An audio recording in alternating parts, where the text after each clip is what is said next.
Football coach at Pine Richland High School in Pittsburgh, Pennsylvania. I'm here to talk about the 4-3 defense. And it's obviously, when you talk about defense, you got to start at the beginning, and we're going to jump into the philosophy of it here first.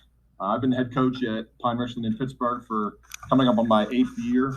I started out as an offensive coach my whole life. In the past 5, jumped over the defensive side of the ball, and just from a philosophy standpoint, that was probably the best thing I've ever done. Playing in college, playing in high school, I was a quarterback, played in the secondary in college, and from a coaching perspective, if you can get on both sides of the ball, there's definitely a lot of merit to that. There's my contact info, Twitter handle, social media, etc. So we're going to jump right into it. Why the 4-3?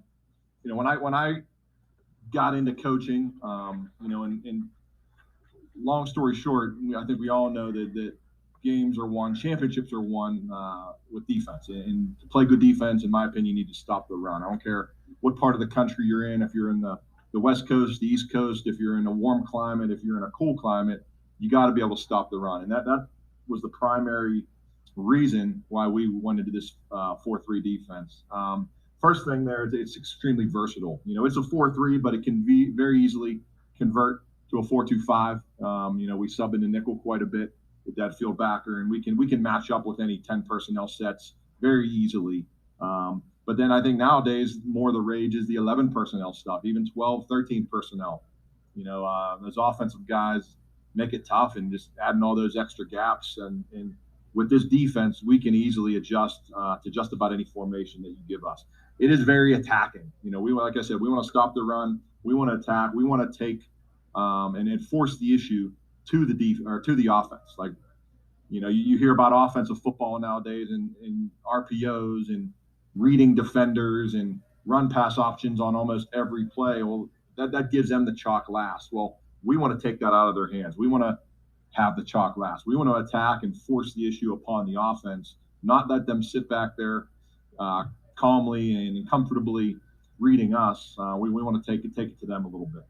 The third point there, it's very easy to disguise. We are a too-high quarters-based defense. We press on the outside, and it's very easy to disguise. We're obviously middle of the field open. Like I said, a quarters shell, too-high look all the time, but we can very easily get to a middle of the field closed, and we have portions of that we'll talk about in some of our cover one stuff, some of our hot coverage stuff at a different time, but very easily disguised. And you got to be smart about it. I can't sit here and say we're going to run an over front and play quarters and do this all the time, because the offense coordinators are smart.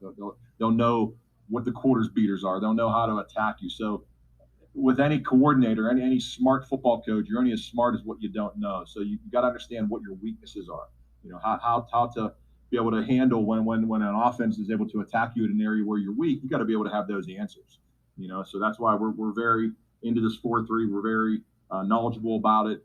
It's very simple, but we like that because we know when you're able to get us on something, we're able to answer and fix it very quickly.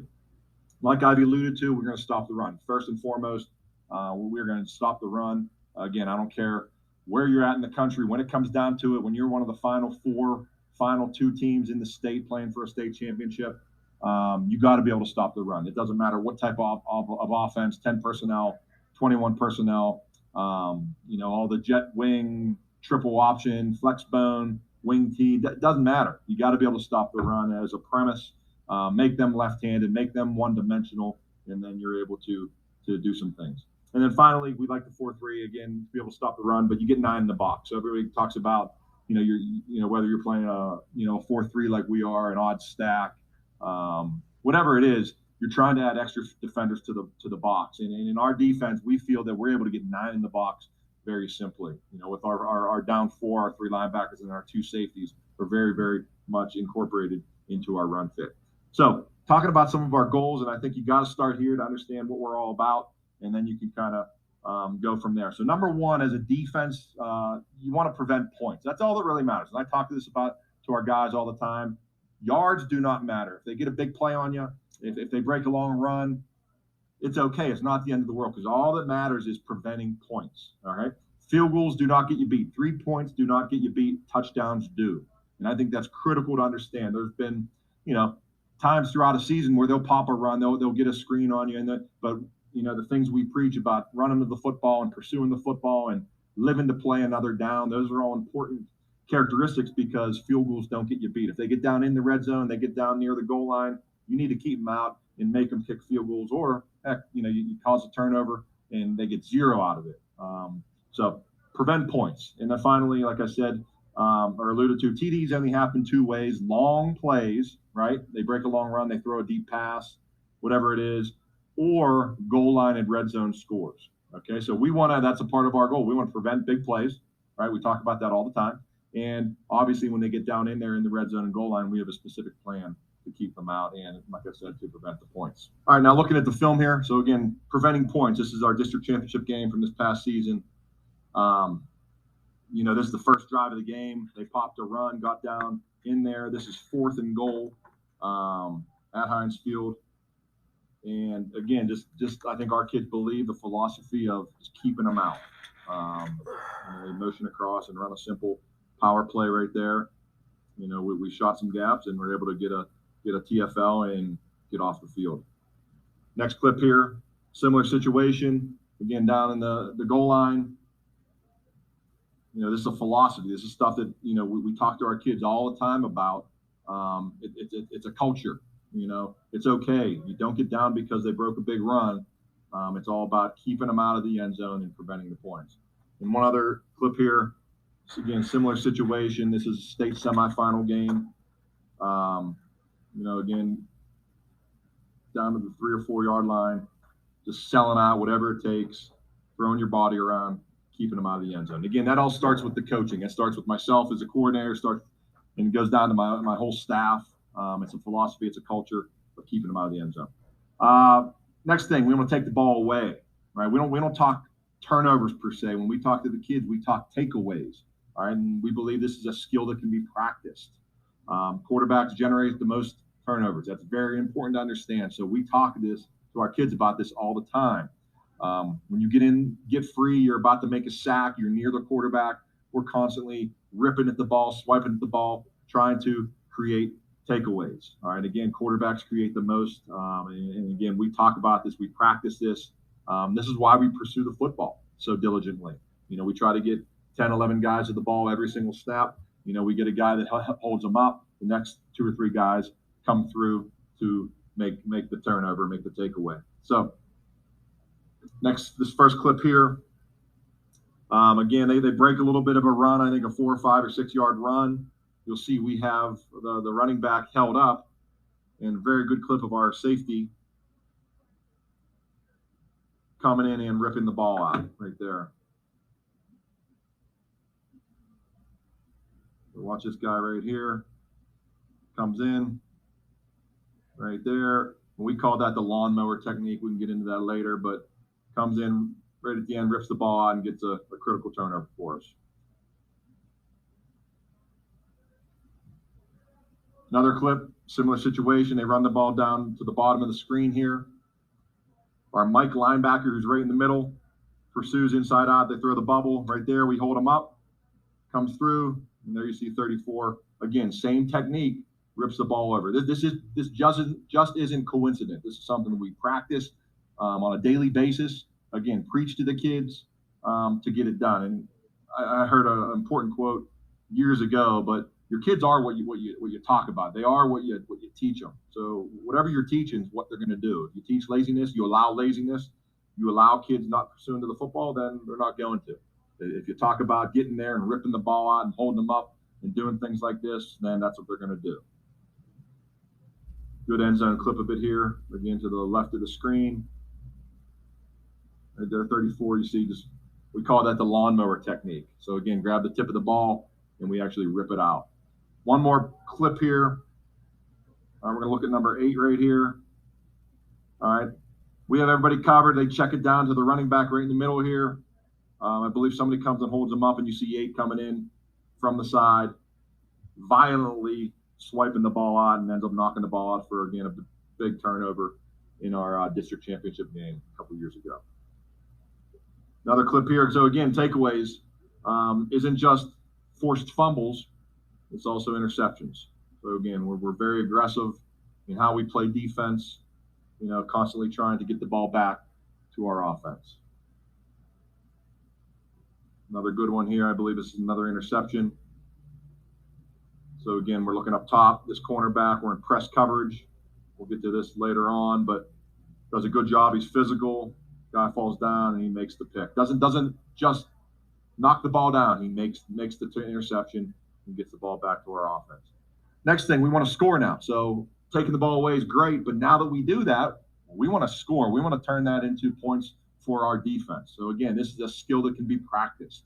We practice it all the time. We get a takeover, a turnover, a takeaway in practice. Well, we got very specific rules for guys. The intended receiver, I think I saw a stat that on interceptions, the intended receiver tackled the interceptor like 75% of the time. So that's something we talk about, right? We want to get that guy blocked. And then the other thing is, how many times do you see a big interception, a big turnover, and the guy's running down the sideline, nobody around him to score, and his buddy, 20 yards behind the play goes back and blindsides somebody or has a questionable block on somebody. Don't even worry about it. Just go celebrate with your teammates. And again, things we talk about, these are high school kids that get excited. They want to go hits. Well, no, go celebrate with your teammates and let's keep that touchdown on the board. So again, definitely things we practice. I believe his first one here, this is our defensive end down the bottom. All right, he's going to come through. And again, I believe he does it all here. He tackles the running back, rips it out, and scores all on his own. Right there, the quarterback rips it out, and there he goes. And the thing I want you to look at here is once he gets the ball right there, they have a defender right here.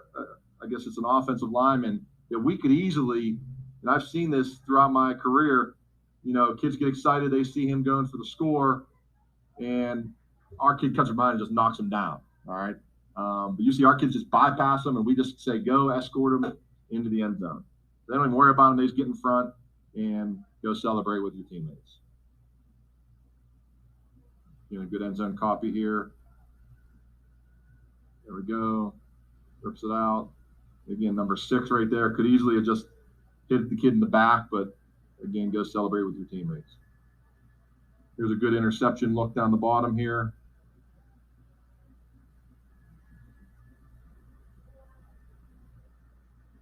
All right, so the interception happened, tip ball, we made a pick. But again, I want you to watch the guys in the white shirts doing a good job of not hitting behind. You see the whole cavalry coming. These guys are instructed, never, ever, ever hit somebody from behind. Let's go celebrate in the end zone. And one more clip here.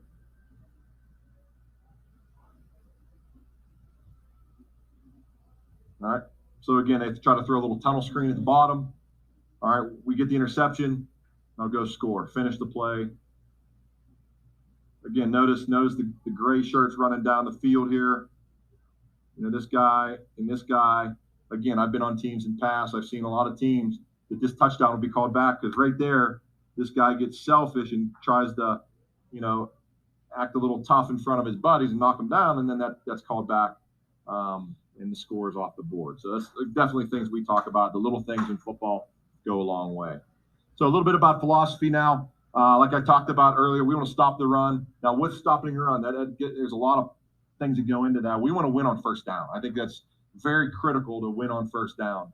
Offenses, their whole thing is they want to get 4 yards. They want to, stay on schedule. Well, we want to keep them off schedule. We feel if we can win on first down and get them to second and 10, 9, even 8, we're in a pretty good situation there because now that they're not on schedule, they're thinking about throwing the ball.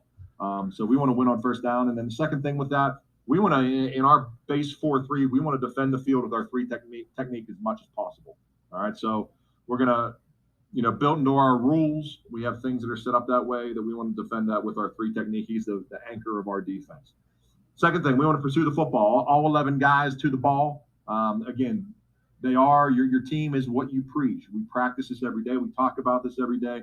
There's multiple ways to do this. In my 8 years as a head coach, we've probably done 4 different versions of the pursuit drill. All right, we've done 1 or 2 that we've came up with. I stole one from the St. Louis Rams that had one, another one from the Ohio State Buckeyes. You you go around, you go to clinics, you learn different things, and you feel if that helps you in your system, in your program, and then we put it in. But multiple ways to do this. We always try to change it up, keep it fresh for the kids. But again, it's a culture. We play a gap defense. We want to build a green wall. All right. And when I say that, our greens, our colors, our linebackers are responsible for the open gap in front of them. Now, I say gap. We teach them gaps, but we really talk about the open space in front of them. Because, again, if you remember back to the beginning, we want to be aggressive. We want our defensive linemen aggressive, penetrating. And there's times where they could be out of their gap, right? A defensive tackle might get reached. Our nose might get scooped, whatever it is. So that linebacker behind them always has to make them right. So we talk about space. If I'm the Mike and I have the A gap in front of me, all right, that's the space in front of me. I have the A gap. But if my 3 technique all of a sudden gets reached and he's in the A gap, well, I'm going to make him right and get into that B gap now, where that space that's open.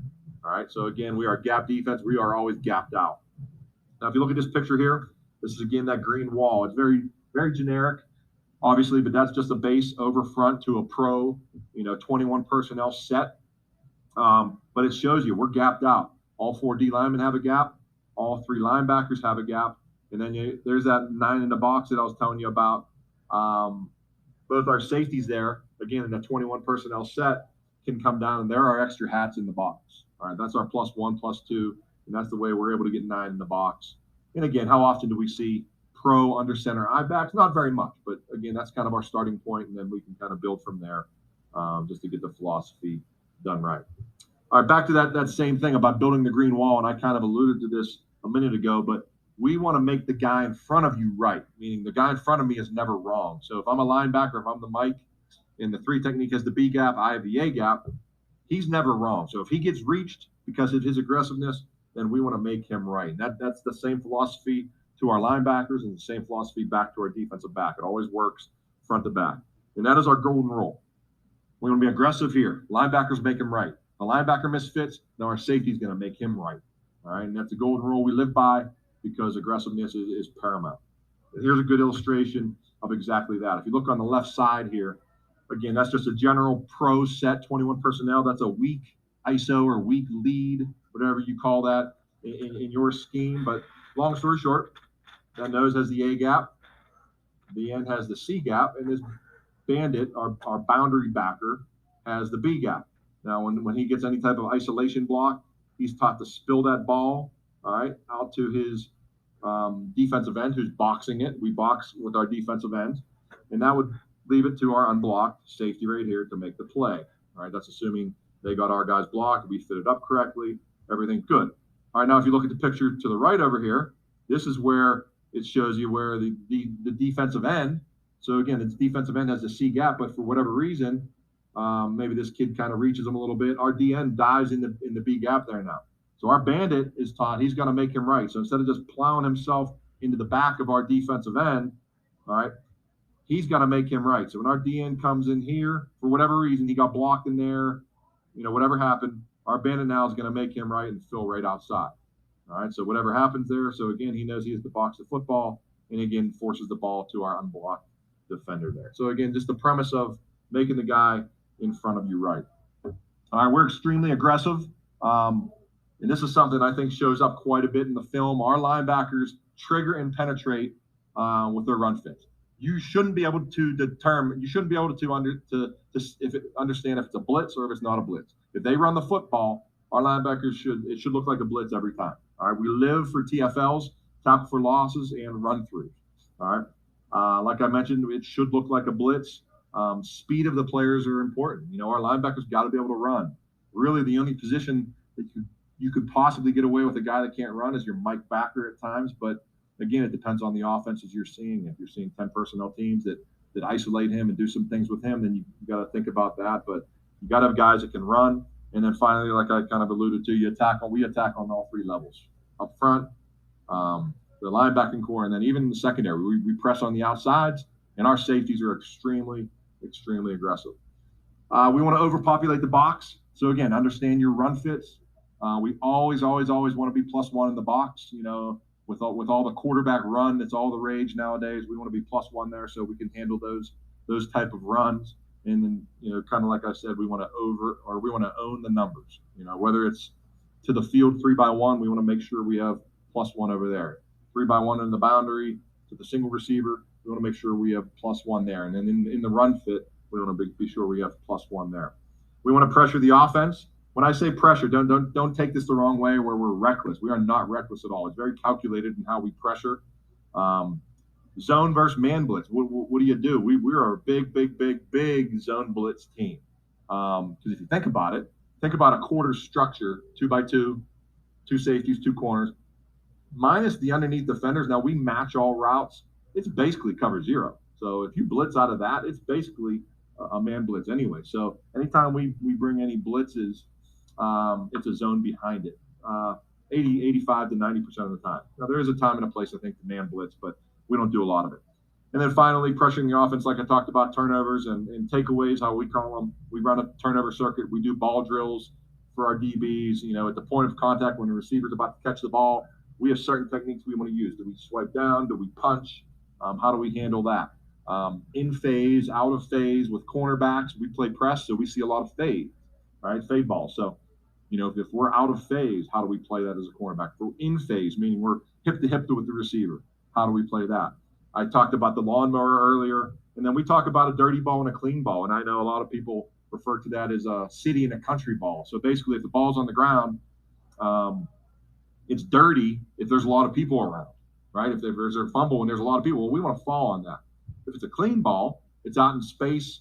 They threw a bubble or a toss sweep and the guy dropped it, or we hit him and the ball pops loose. Well, nobody's around. Well, that's a clean ball. We want to scoop and score that. So again, things we talk about, it just doesn't happen on accident. These are things we practice and talk about all the time.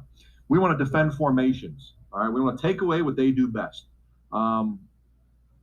Offenses are very specific about what they do. They do things for a reason. They get into formations for a reason. They motion for reasons.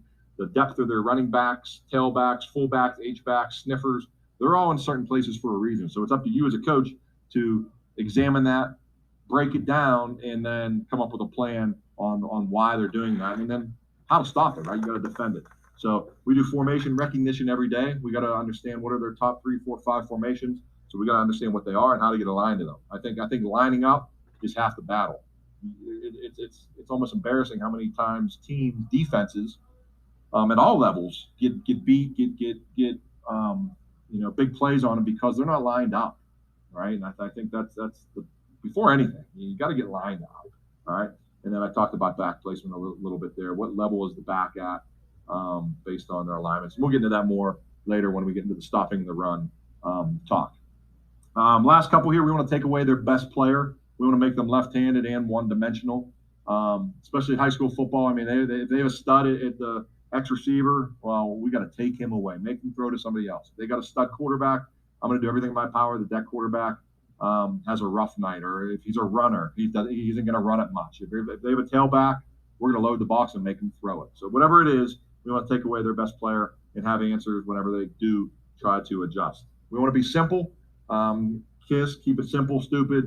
We all know that. And I think that's very an overstated thing, but we really believe in it. We want our kids to play fast, play violent. You can't play fast and violent if I'm thinking about how to get lined up, if I'm thinking about this read or who I key or what am I doing. We want to keep it simple. One base front for the moment. We have other things we can do and we move, but one base front, one base coverage, and then we kind of build from there. All right, take the thinking out of it, especially for these high school kids. Communication. How are you going to communicate? With any relationship, I don't care if it's on the football field, if it's a husband and a wife, if it's 2 sisters, if it's a mom and a daughter, you got to have great communication or that relationship will suffer. So we really stress and preach communication. We don't huddle just because most of the offenses don't huddle nowadays. So we don't huddle. We use hand signals for everything. And there's a specific order of communication. It's like in math class, order of operations. We have an order of communication that goes through. All of our kids got to be on the same page. And then we actually set roles for our players as well. Certain people set the front. Certain people, tell out the down the distance. Certain people, if it's a trip set, we have to do certain adjustments there. Splits of receivers. They all do things for a reason. So we have people on our defense that kind of talk about that and alert our defense about that. And then the final thing, some definitions and some terms that we talk about. A lot of these are general football knowledge. Things. Some of them are special to what we do. the time, Richland, but for the most part, you got to understand these. Recording a webinar. When you're talking defense, line of scrimmage, LOS, right and the left, that's how we set our front. Some people go rip Liz, whatever it is. Trades, a tight end trade. Bump is our linebackers. You'll learn later in our alignments that our linebackers are certain where they need to be. Bump is getting them both in the 30s. Field, we're a field and boundary-based defense. So, again, being able to get lined up easy. Well, the field's obviously the wide side. The boundary is to the short side. Now, a lot of people call that bench, but boundary is what we use.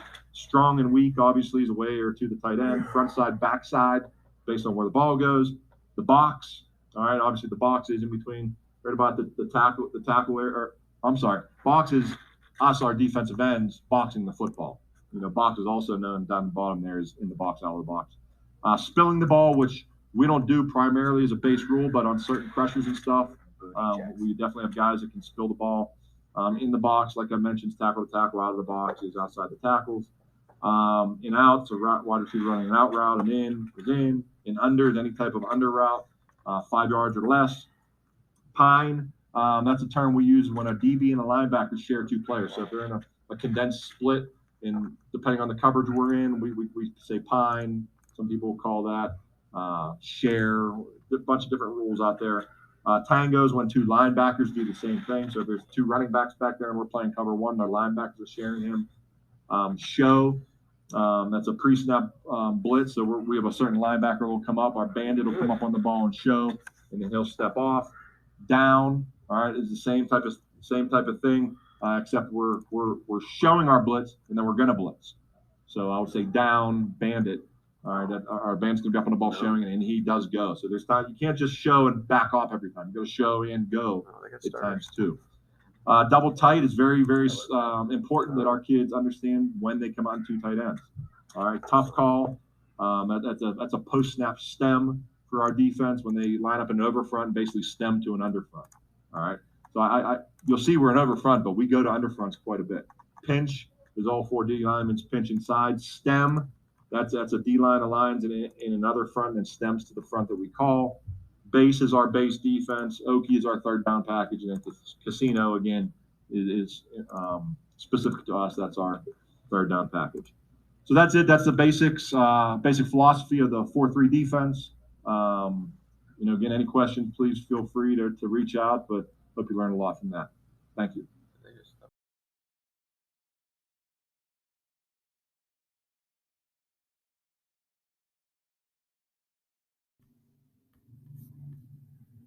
Alignments here. Starting again, field and boundary is critical to understand. The reason we do that is no huddle, up tempo offenses. We don't want to be running around left and right. There are no huddle. We're trying to distinguish getting lined up, what formation it is, without our kids switching based on strength, right, left, whatever. So we keep it as simple as possible. So basically, 7 of our 11 are field and boundary. There's 2, and that's our 2 tackles that have to move maybe 2 yards. And then our Mike linebacker's got to move, again, 1 or 2 yards, depending on the strength. So most of our defense gets lined up very, very easily. So field corner. His alignment, you can see there, is number 1. So he keys the number 1 receiver. Very simple there. If the number 1 receiver, it changes his alignment, he will change his alignment, but I have some clips of that here in a little bit. But basically, we want to have our nose on his inside length, or his inside leg. We want to be about an arm's length apart, and we want to hug the line of scrimmage. We are a press corner. We want to be able to smell his breath, and that's something that we kind of talk to our kids about. You are on your man wherever he goes. If he goes up into the stands and kisses mom, you're running up there with him.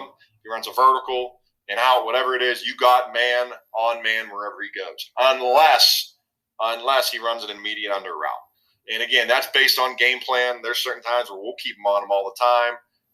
If you see an air raid team that runs a lot of immediate crossers, that's something you got to take into consideration. But base day 1 rules, you have the man wherever he goes. And then our first step for our corners is offhand jam, and we want to force him outside. So again, we're inside leverage, good athletic stance. If he releases outside, we want to offhand jam. We want to try to stay square as long as we can. We talk about squashing grapes. This isn't a bump and run necessarily.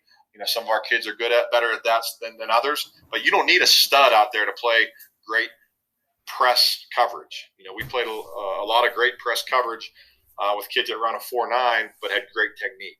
All right. Boundary corner, same exact thing, except he's into the boundary now, and I'll go over this later, but technically your boundary corner, or typically your boundary corner is your best cover guy, right? He aligns on number 1, same thing, inside leverage, man on 1, same deal there. All right, boundary safety. So this is the safety into the boundary very easily. He's got the number 2 receiver, or if there's not a number 2 receiver, then he aligns on the uncovered guard, all right, or tight end if he's the number 2 receiver there. His alignment, all right, so if he is a receiver, we're generally 2x10 inside the wide receiver, all right. If it's a tight end or open, a guard, we want to be about 2x8, but now we want to be outside of that guard, all right. His assignment, so it depends on run 2, run away, whatever it is there. His assignment, we want to replace it to linebacker depth if it's run to him. So run at me, we want to replace downhill at linebacker depth. And again, like I talked about earlier, we want to make the linebackers right. All right, if it's a run away from us, we want to stay square. We want a near foot, which is just, again, keep your inside foot up. Near foot, similar to a surf technique a defensive end would use. He's playing cutback, screen, reverse, all that good stuff. And then his first steps, we do a read step. We just say clear his cleats. So basically he's in a nice, good balanced position. He just wants to clear his cleats while he's making his read. We'll get into it in a little bit there. And then at the bottom, field safety, same exact thing there as the boundary safety, 2x10 inside a receiver or 2x8 outside a tight end or an open set. Now here's a look of it with our linebacker. So our bandit, so we call him a bandit because he's the boundary backer, okay? His key is the triangle and the flow of the guard. So the triangle, when we talk about that, is guard, center, guard. All right, he's usually in a position that he's able to see them. We're looking for, is it zone blocking 2, zone away? Is it gap scheme away, gap 2, man blocking maybe, whatever it is, he's got to see that triangle because we got to be able to see if the guard is pulling. All right, his alignment, very, very simple for both outside backers. So when I say outside backers, that's our bandit and our falcon. Both of them are in a 50 technique. All right, so think about a 5 technique, outside eye of a defensive offensive tackle. You're in a 50 technique, all right, unless you have a number 2 receiver removed. If you have a number 2 receiver removed, then we walk out and we will apex that number 2 receiver. And what does apex mean? It is you get in the midpoint. So find the tackle, find the number 2 receiver, and we're going to midpoint, all right, that area, and we call that apex. All right, and you'll hear that a lot. His assignment, very simply, run 2, beat gap. He better be downhill, better be in the backfield immediately. Run away now. So run away, he now gets to the A gap. All right, and we'll show you that in a little bit here. His first step, we want to play downhill. So we have those guys, and they get good linebacker stance, weight on the balls, in steps, weight on the balls of their feet, and they should be almost 70% leaning forward. We want to be downhill to their gap or flow. All right. The Mike linebacker, who's our middle, obviously, same thing. He's reading the triangle we talk about. He's always in a 10 strong. So, again, where's our 1 technique? Boom, 10 strong. We have our Mike back about 5.5 yards. We have our Bandit and Falcon about 5 yards. The Mike a tad bit deeper just because if the guard pulls, he's got to be able to get over the top. So the Mike's in the 10 strong. Run 2, downhill, A gap. He's your thick. He's your plugger. Run away, he's scraping. So, again, run 2, downhill, run away. It's either zone away, outside zone, gap scheme, power. He's got to get over top and scrape. And then, again, same thing. All 3 linebackers are downhill, half step forward, play their gap, and then flow. All right, defensive line. So, again, we have 2 ends. And I'll be honest, there's years where we have a right end and a left end. There's years where we have a strong end and a weak end. There's years where we have a field end and a boundary end. We screw around with that every year depending on our personnel, right? And that's something you got to decide. But either way, it's the same deal. So I'll just talk about both these ends first. Gap side shoulder. So whatever alignment you're in, if I'm in a 9 technique, a 7 technique, a 5 technique, whatever it is, I am attacking. My key is that gap side shoulder, all right? Because I got to maintain my gap. Right? He steps at me. I want to get a hand on the breastplate and hand on the shoulder. 9 technique for our defensive end. We'll just assume there's a tight end, so we play a 9 technique. All right. His assignment would be the D gap. We want to attack and react. We're not going to sit and read. We are attacking our technique. We're going to attack that gap side shoulder of that offensive lineman or tight end, and we want to react afterward. We want to play the run, and we want to react to the. We want to play the pass. We want to react to the run. We want to go. All right. And over here, first step again, we want to attack. We want to penetrate the gap. We want to get in the backfield and screw up their blocking assignments. Our tackle, which is our 3 technique. All right, again, gap side shoulder, same thing for all 4 of these guys. He's a 3 technique, like it says. He plays actually, that is incorrect. That should be the B gap. All right, 3 technique plays the B gap there. He's going to attack and react. And again, same thing, first step. All 4 of these guys should be downhill and penetrate. All right, the last one here is our nose. This is probably your thicker kid, and I'll go into more what the body type should be. Same thing, gap side shoulder. We play him, camp rules, as a shade of the center. All right, we want to shade the center because, again, most times, most offenses want to run the ball to the tight end. So we're going to play that. Now, there's definitely times where we'll put him in a G or a 1 technique, which a lot of people call it. But he's got the A gap, same deal, attack and react, and let's try to get some gap penetration. All right, defense alignment. So base alignments, we're in over front. We have a 9-5, 3, shade, 5. All right. Our defense tackles, we have a 3 technique and a shade. They got to understand ratio awareness. That's very, very important. And I can show you real quick. So just real generically here, you have 4 D linemen across the board. All right, we'll say this is the football here. All right, as they rush, we'll say on a general pass, say he's rushing there, he's rushing again, very generic. He's rushing there, he's rushing there. They have to have ratio awareness, meaning when they rush the quarterback, they got to understand where their buddy is to the right and left of them. If they ever get out of phase, say, as we rush, one of the tackles gets overtaken, so he rushes, but ends up in here. Well, now this guy's out here. They got to understand that. And so we have certain rules where our guys can make them right. You just got to always understand, if all 4 go here, start here, they better end up here. We have a lot of discussions about our D tackles. They want to be on the low shoulder on their respective side of the quarterback. And these 2 outside guys, the D ends, want to be on the high shoulder of their respective side of the quarterback. Very important for quarterback scrambles and keeping them in the pocket. All right, we talk about staying square. Our defensive linemen, we always try to stay square. We never want to turn. We box the football. Our defensive ends box the football, but we teach, again, a near foot or a surf technique. If they're unblocked, taking that, blocking with our inside shoulder. All right, near foot, near shoulder, staying square. All right, we call it shovel coal. All right, we want to hit with our shoulder and shovel the coal. And then even versus a double team, we want to stay square as well with our tackles. We have a good double team. We want to stay square and fight there, try to get them on different levels. The worst thing we can do is turn, all right, because with our linebacker attacking so fast, there is no double teams. So if we're square, a lot of times that guy that's doubling us will try to pull off real quick because our linebacker filled, and then our D tackle will be there to make the play. Our defensive ends, 5 and 9 techniques, like I alluded to. So we talked about ratio awareness with our tackles. They got to understand where their tackle is. If we get overtaken, make them right, etc. Our defensive ends got to understand depth now. We never want to get too deep on our pass rush, right? We want to get to the upfield shoulder of the quarterback. That's as deep as we're going to go, and we're going to be able to spin back under if needed. And then we talked about near foot technique. Again, people call it, we talk about surfing, all right? Just near foot, staying square, just like that. Whether we're getting read in a zone read scheme, whether we're getting kicked out in a power scheme, whether we're getting kicked out in a split zone scheme, whatever it is, we want to stay square and near foot. All right, base alignments and over front. Talked about this. So again, our ends in a 5. All right, we always have a 3 technique, depending where our front's set. We always have a shade. All right, then we always have a 5 on the back side. Now, these are our general base fronts, right? And again, I think the worst thing you could do as a defense is line up the same way and stay there all the time, because this is what the offense is going to do. They're going to practice this, and when they come out on a Friday night, they're going to see the picture that they practice. So it's up to us. Yeah, we're going to play this defense, but we have very, very specific rules and changes and alignments and shifts, pre-snap, post-snap.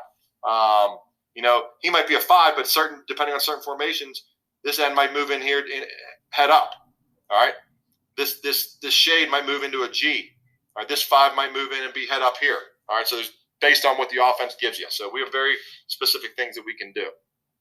All right. So here's an over front again to a tight end. All right. This previous slide, there was no tight end. Here's a tight end here. So now we're in a 9 technique. So again, a 3. We're still in a shade, and we're still in a 5. All right. Now I'll go over how we set the front here in a little bit, but long story short, this would be a left call because we always set the front to the tight end. All right. Left, left, left. So our 9, our 3 goes to the call side, our shade goes away from the call, and then our 5 technique on the back side. All right, linebackers based on alignment. Again, outside linebackers, that's our Falcon and our Bandit, Falcon and Bandit. They are always in a 50 technique, always in a 50 technique. It can't get any easier than that. Always in a 50 technique unless you have a removed number 2 receiver, which and then you would apex. Very simple. So again, it comes down to simplicity. Can you get your guys lined up? I think we can get lined up to any formation in football. 50 unless you have a removed number 2. What gap do you have? Our outside backers always have the B or C gap. There is times where they won't have a gap, especially if it's a 3-by-1 set or using some of our games up front. We can keep them gap free, especially with RPOs nowadays and teams putting people in conflict. But that's general rules. In the past, they are a match 2 defender. Again, we are a quarters shell, quarters press defense. Our linebackers match routes underneath. So we want to match 2. Who becomes 2, right? The running back swings and the number 2 receiver comes in. Your 2 just changed real quick there. All right, so we want to match any route in, out, or vertical to about 12 yards deep. All right, pretty simple. All right, our Mike, he is in a 10 strong. Again, very simple to get lined up unless it's trips. If it's trips, we want to bump out to a 30. So that Mike literally moves, 1 yard. He's usually in the A gap or B gap, again, depending. And then he is a match 3 player, all right, or whoever becomes 3, in, out, or vertical. Same thing as the outside backers. So, again, very simple, very consistent, very precise for those linebackers, again, to get lined up. I always go back to my childhood. I was a big G.I. Joe fan, and I think that their catchphrase for G.I. Joe is preparation is half the battle, right? Or knowing is half the battle. And I think defensive football, getting lined up is half the battle, if not more. Getting lined up, getting your guys in position to play fast, and then the rest, whatever you do from there as a coach, as a scheme, you can do. All right, so there's a good picture of it. Always in a 50 unless you have a removed number 2. So look over here. Here's the tight end. All right, we call him the Y. All right, we're in a 50. We got the C gap. All right, Mike, strong 10. You have the A gap. All right, Bandit, you're in a 50. You have the B, B gap. All right, very, very easy right there. That's our alignment. All right, do I have a remove 2? No, my 2's attached, so I'm in a 50. Do I have a remove 2? No, my 2's right here. He's their H-back, their sniffer, so I'm in a 50. Easy. All right. Now here's a picture, and apologize for the text on top there, but versus remove number 2 now. So, again, Mike's strong 10, A gap. Doesn't change. Easy, easy, easy. We're assuming this is a left call here. All right. This is a left call. All right. Both outside backers, the Bandit and the Falcon, they both have a removed number 2. So there's a number 2. We'll assume there's a receiver out here. We'll assume there's another receiver out here. There's number 2 there. They apex the number 2 receiver and the tackle. Again, very easy to get lined up, same depth. Now, there's a thing I'll get to it here in a minute, but we apex. When we want to apex, we always talk about apex heavy because, again, back to the beginning, do we want to stop the run or the pass? We want to stop the run. So especially if you have a gap. So right here in this picture, we have a left call. The Falcon doesn't have a gap. All right, so he can line up apex. But this Bandit, he's got the B gap. So if they run the football, they run any type of zone read, anything back this way, he's got to be able to play that B gap. So he's got to be in a position, he's apex, but he could even be in a little bit tighter there. Because, again, you got the safety back here. We're just here to match and help underneath on these underneath routes by this receiver. All right. Cornerbacks, alignments. Again, I don't think it gets any easier. We press the number 1 receiver, his inside eye. We do have split rules. All right. So this is assuming it's a normal split. All right. If he moves in, well, we're going to get head up. If he moves even more, well, we're going to get outside. And then we never, ever, ever, ever press a tight end. And we never want to press condensed sets, and that's something that we'll get into later. But condensed sets are all the rage now with the Rams and the Super Bowl and doing all that stuff. So we have to have some answers for that. But inside number one, smells breath, offhand jam versus an inside release. So now we're inside release. He should have a tough time getting in here. So if he does get in there, we want to stay square, offhand jam. Why do receivers go inside? Well, in our defense, we've learned they want to usually go in there because they want to go crack that safety or go crack the linebacker. So we have to alert that because if he cracks, well, then we get in the run fit and we have to replace. All right, we have to be able to read through that receiver to the backfield. So as we're offhand jamming, as this receiver releases inside on me, I'm seeing through him to the backfield. So if he's going to crack and they toss the ball out here on a toss sweep, well, once I confirm that it's a run, I can pull off the crack and replace on that. All right.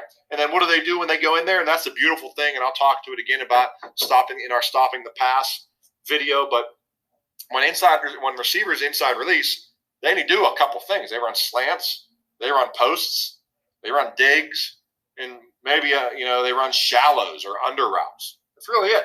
Right. When they outside release, what do they run? Well, they run fades and comebacks.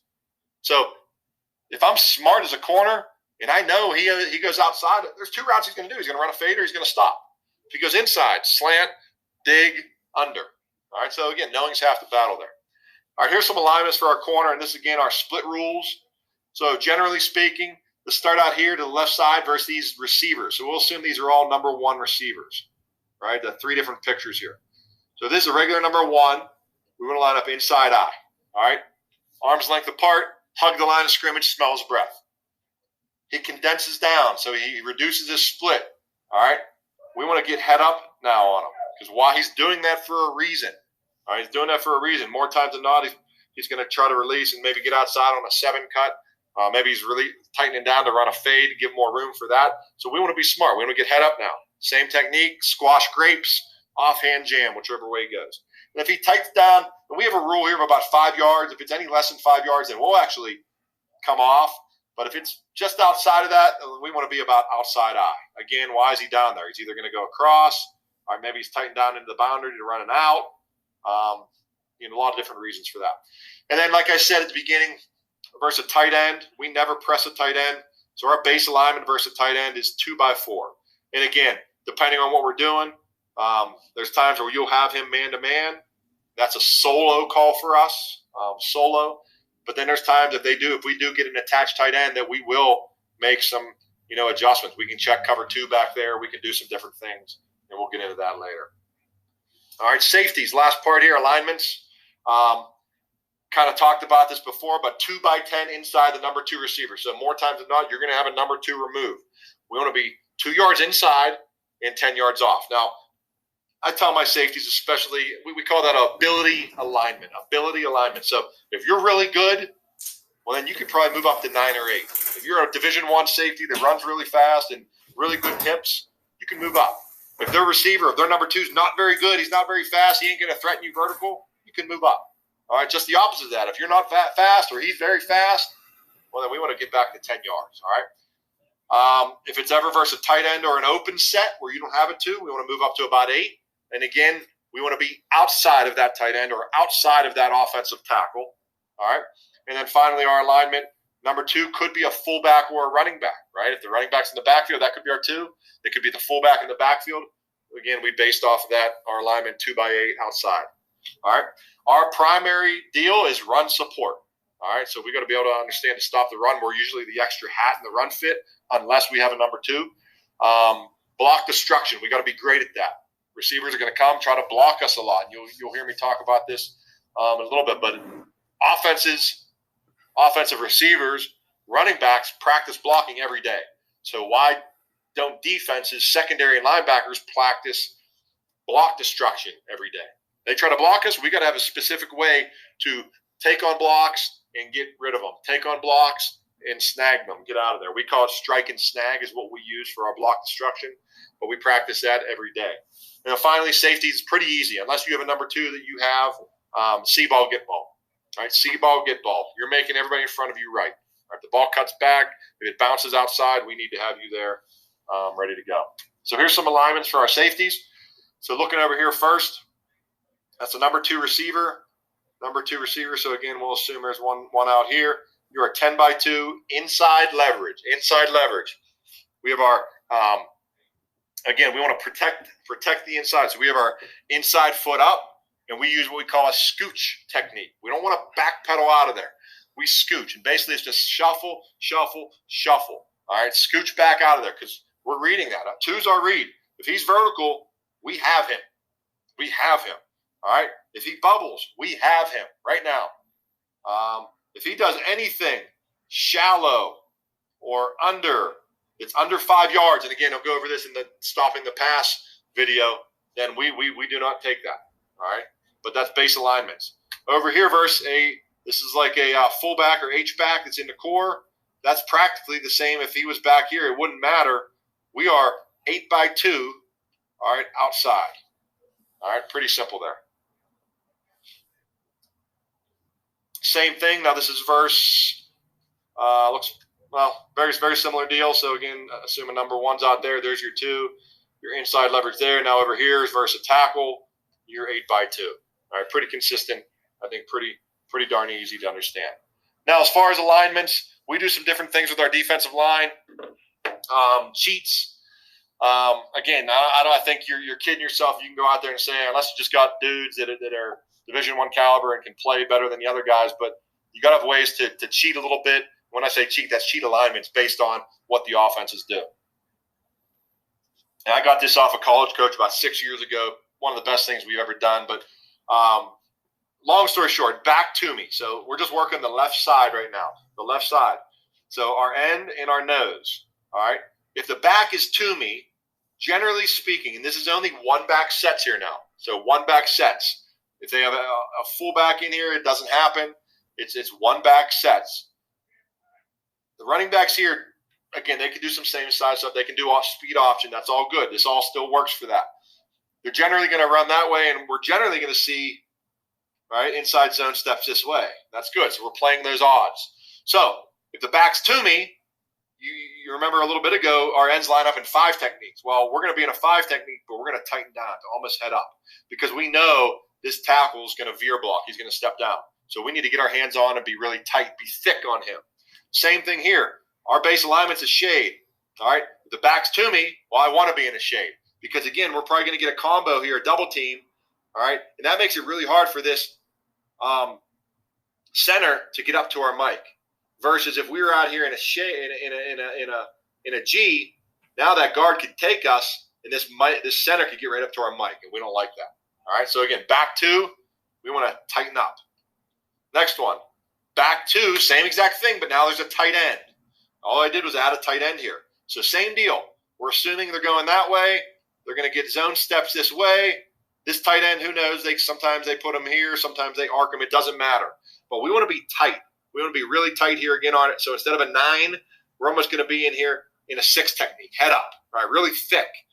Now, 3 technique never changes. A 3 is a 3 is a 3 is a 3. 3 technique's always a 3 technique. So back to me. Tighten up. So again, we're assuming more times than not, they're going to step down. So if they're down, all right, we're going to be thick through, being ready to, again, we're still boxing the football, containing the football. All right, now the back's away from me, exact opposite. Like I just said, the 3 technique is always a 3. I'm sorry, this is the nose. So the back's away from me now. So again, we're assuming they're coming this way. The line's going to zone this way. So if the back's away from me, we want to widen. Our defensive end knows he's a 5 technique, but we want to widen out a little bit. We're going to be a loose 5. Now our nose, who's always in the shade. All right, it's a right call. He's always in the shade, but the back's away from me. So now I want to get out into a G, right? Because now this double team, all right, is a lot more difficult. It allows our Mike here now room to run, and our bandit, who's right here, who this tackle is going to come up to, all right, has time to plug his gap. Versus if we were in a shade. Imagine us being in a shade here. He'd take and overtake us there. This backer would step, but then he'd be really quickly to get up to that linebacker. So little things like that may go a long way. And then same exact thing, back away with the tight end. Again, 3 techniques, always the 3 technique, doesn't change. But backs away, I widen. So instead of being in a 9, I'm in a loose 9. I'm out here nice and wide because, again, we're assuming that we're going to get reach blocked here. one of the best things we've ever done. You can get, and again, I don't call this. Our defensive line knows this based on, hey, we're playing a one-back, 10 personnel offense. It could be 11 personnel. It still works if there's a sniffer here, but you're basing it off this back here, this tailback right here. So that's some base alignments. I think the easiest thing there is it is easy to get lined up. It's field and boundary. I don't care what you give us. You give us quads, 32 personnel. We're going to get lined up, and we're going to be able to play fast on defense. And I think that's one of the better things we do.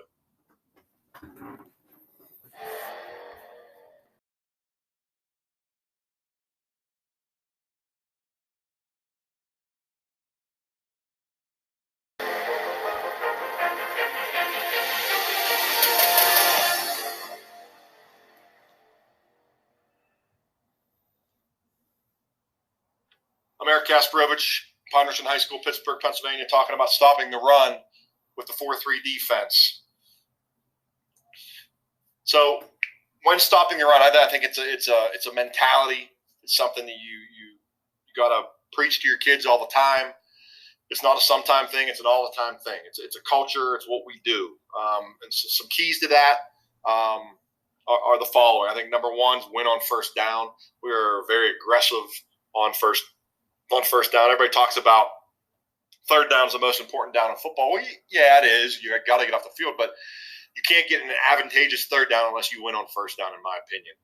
It's a lot easier on third down in 7+ than it is on third down in 1 or 2, right? We've been very, very successful when we get them in long yards, as I think most defenses are. So we try to win on first down. So we put a lot of time into that.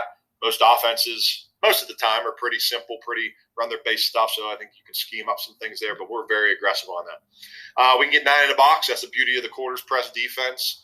We attack. Our safeties are in a position to be in the run fit. So we feel like we always have numbers there. Like I said, we want to own the numbers. We want to always have a +1, whether it's in 3x1 to the field, maybe to the stud receiver into the boundary. We always want to have +1. We want to be aggressive. We try to build in check with me's and auto calls. This is something that we've started probably 4 years ago. Played in the state championship back in 2017. And that was a big part of what we do. Everybody said, Coach, you called a great game, I said, well, I really didn't call it. I mean, our linebackers called it because we built it in all week. We put the preparation in and had base calls, probably had 8 different calls based on different formations, based on alignments within formation, based on back levels, based on where the fullback lined up, that we got into certain calls based on how they aligned. And I didn't call any of them. It was built in throughout the week. We practiced it all week, and our kids knew what they were. And then I think you got to be able to move a little bit. You got to be able to disguise a little bit. There's really, really, really, really good football coaches out there that are good at what they do. And if you show them one picture and they can take that picture and show it to their kids and practice that Monday, Tuesday, Wednesday, and Thursday with their kids, and they go on a Friday and you line up the way that you are, well, they're going to be able to get you on some things. So you got to be able to disguise that, whether it's pre-snap movement, post-snap movement, disguise, moving, shifting, whatever it is. You got to be able to do some different things to present them a different picture. All right, so stopping the run. To understand this, you got to be able to understand how to set your front. All right, we are an over front, like I said. We always set the front to the tight end. It's basically 3 roles. Set the front to the tight end. If there's no tight end, then generally speaking, all right, we want to set the front to the field. And then there's a caveat to that if there's ever trips, we want to set the front away from trips. And I'll go into that, into why later. But very simply here, setting the front is the base pro personnel, 21 personnel. We want to set the front to the left here. All right, there we go. So left because of the tight end. We always set the front to the Y, and that's what we call our tight end. We have a 9 technique, a 3 to the side of the call, and then we have a shade. Again, camp rules, we are in a shade, and then we're in a 5 on the back side. All right, linebackers we went over in the alignments video, but they're always in a 50, the outside backers, unless they have a removed number 2. The mic's in a 10. All right, safeties, they are 10x2. If they have a number 2 receiver versus a tight end, we're going to be about 8x2 outside. There's no number 2 or no tight end, so he wants to be about 8x2 outside of that tackle. And then our corners are inside leverage, inside eye of that number 1 receiver press coverage. coverage. All right, pretty simple. Next one here. So again, we want to set the front to the tight end, set the front to the Y. So it's a left call, left, left, left, left. Everybody gets lined up the same. 9, 3, shade 5. Easy. Linebackers, 50, 10. Well, why is he out here? He's apex because he has a number 2 receiver out here. So he apexes the tackle and the number 2 receiver. All right, let's look at the safeties. 10 by 2, he's inside because he's got a number 2 receiver here. All right, corners pressed. Safety, do you have a tight end? Yes, you do. All right, he should be about 8 by 2 outside.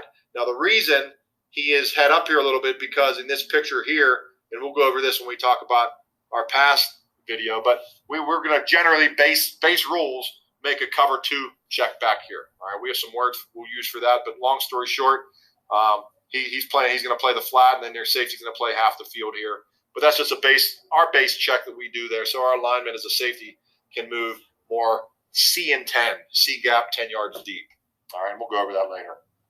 All right, spread set. Now we call this spread, so it's pro over here, twins over here, bunch of different ways people call it, but nonetheless, it's still a left call. We're setting the front to the tight end. So left, left, left. We're in a 9, a 3, we're in a shade, and we're in a 5 technique. All right, linebackers, Mike's in a 10, like he always is. Backer to the call sides in a 50.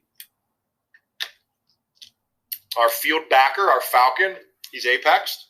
All right, no different over here. 10 by 2 inside. All right, over here we want to be about same deal. Attached tight end. Most tight ends aren't crazy fast, so we want to be about 8 by 2 outside. We're pressed and we're pressed. All right. Same deal, 11 personnel, but now it's tight end tray set. So tight end tray, they have the tight end here. So we're going to go right. All right, set the front, 9, 3, shade, and 5. All right, no different. Now, one change here a little bit. All right, I said at the beginning, the Mike linebacker, our linebackers are always in their techniques unless they have a remove 2. But our Mike now, unless you have trips. So even though this isn't 3 speed, when I say 3 speed, that's 3 fast guys, 3 fast receivers. All right, they have 1, they have 2. Now their 3 is an attached tight end, but generally, technically, that's still trips. So depending on who this player is he a pass threat? Is he not a pass threat? But we got to be able to relate to him, on the very common stick route. So we bump out into 30s there. Nothing crazy, but we got to make a bump call because it is technically still trips. All right, field safety, no different. Where's my number 2? I'm 10 by 2 inside, easy. Boundary safety. Do I have a number 2? No. All right, so I want to be about 8 by 2 outside. All right, inside leverage here with both corners. All right, pretty simple stuff there. Now, the only caveat here, and again, I'll get into this later, everything's the same. The only little trick here, I'll be honest, this set is tough for us because this Falcon right here, he has the C gap. So we're asking him to apex and still play the run in the C gap. All right, so that could cause you some issues, especially if the ball is on the left hash and they have real wide splits. So how's he going to apex and still play the C gap? So you have to have some answers there. All right, but we'll get into that later. All right, trips. Now this is trips closed. All right, because there's a tight end backside. So starting with the front, we always set the front to the tight end. All right, base rules. If there's a tight end, set it to the tight end. Period. That's rule number 1. So left, left, left. We're in a 9, a 3, a shade, and a 5. All right. Linebackers, we're in a 50, we're in a strong 10. All right, pretty simple there. Falcon, do you have a remove number 2? Yes, I do. All right, so you are apexed. All right, our backers here. All right, because it is trips, these 2 need to bump. All right, I don't have that drawn up there. They should be in 30s. All right, they should be in 30s, and they're still in good shape. Field safety, 10 by 2 inside. Nothing changes. You're pressed. Nothing changes. All right, backside here now. This is where you got to understand the coverage portion of it. Again, we're talking about stopping the run, but I'm going to touch on this briefly. When they go trips, the boundary safety, do you have a number 2? No, but it's trips closed. So this cornerback here, if you remember, will never press a tight end. So he's about 2 by 4 outside. He has a solo call. He has that tight end man-to-man. All right? Our boundary safety here, he's got to do what we call cross key, number 3 receiver.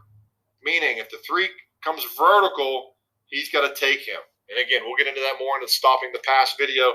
But generally speaking, That's his deal. He's got to be in a B and 10, B gap, 10 yards deep. All right, is his alignment. All right, twins. So this is known as twins, gun split, whatever you call it. Nothing changes. Press, apex, 2x10 inside number 2. Where do we set the front? There's no tight end. So based on game plan, we're going to set the front to the 2 receivers. So this is right. All right.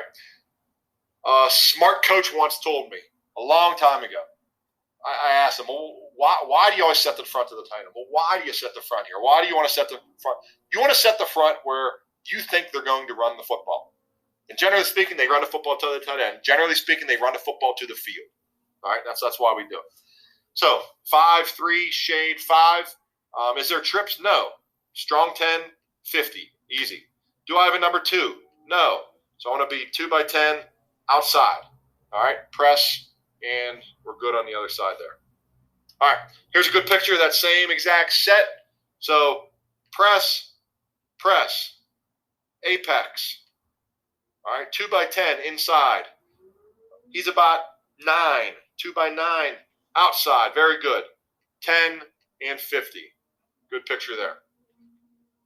All right, doubles, very popular set. 10 personnel, depending on what part of the country you're from. I'm from the Northeast.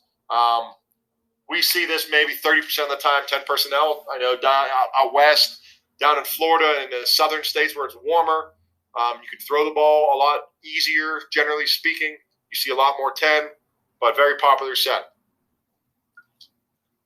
So this could be a situation. We see a lot of 10. This Falcon, we could sub him out and put a nickel, put another safety in there, and it becomes a 4-2-5 very, very quickly. But that's, again, a conversation for a different day. But generally, just stopping the run here, getting lined up, press. They both have number 2s, so they're both inside and 10, 2x10 inside. All right, strong 10. Where do we set the front? So 2x2, middle of the field. We would set it to the field, or if the ball's in the middle, we'll set it to the back, okay? So it's a left call. So we have a 9, or I'm sorry, that should be a 5, a 3, a shade, and a 5, all right? Both linebackers are apexed, and we're ready to roll, all right? Same picture there, same exact set. Again, nice 2-shell, press corners. If anything, these guys could be a little tighter. I think this is based on game plan. We were doing some things there, but generally speaking, that's very, very good alignment. All right. Now, run fit wise, back to this picture, you got to understand your run fits, right? We have the front set to the left. So left. So he's got the C gap. Tackle's got the B gap. The Mike has the A gap. This nose has the A gap, right? This end has the C gap. This Falcon here now has the B gap, right? And this linebacker doesn't have a gap. All right, he's what we call solid. So he could be a little slower. He doesn't have to be in the run fit right now. All right, so he could help out here, especially if teams are doing outs and stuff like that. He can help out a little bit. But this Falcon, if he sees run, he's triggering right now. Again, stop the run. So he's got to play the B gap. So that puts his safety here on an island a little bit. So if that's something that defense or offenses start to do a little bit too, you got to understand that. And there's ways we can handle this. There's ways that we can take his gap away from him. We can move the front. We can stuff the front. We can shift and do some things so he doesn't have to be as quick to that B gap. But get you thinking about that a little bit. You're only as good as understanding your weaknesses and where they can attack you. All right. Same thing here. This is trips open. Again, very popular set, and this is a set that gives you some issues, so you got to be able to understand how to stop it. So, getting lined up, both corners are pressed, easy. Normal splits, inside leverage, press, take the inside away. Field safety, 2x10 inside, easy. All right, where do we set the front? We set the front to the tight end. There is not a tight end. All right, to the field. Well, yeah, it's to the field, but they have trips. So we make a left call, left. So we're out here in a 5 technique, 3 technique, all right, shade, and 5. All right, pretty simple there. All right, linebackers, you have to bump because, again, there's trips. So we're both in 30s. Falcon, apex, number 2, and the end man on the line of scrimmage, the tackle. All right. Only last person, I alluded to this back in the other clip of the trips closed. The boundary safeties in B and 10. So B gap, we call it B10, 10 yards deep. All right, he's cross keying number 3. If 3 is vertical, he must take him. All right, we'll get into that later. And again, good picture there. All right, this is actually, we have an adjustment here. We're playing our off. We're playing an adjustment. Normally we'd be pressed here, but he's apexed. Linebackers are in 30s. He's pressed, B in 10. All right, front set to the left. 5, 3, shade 5.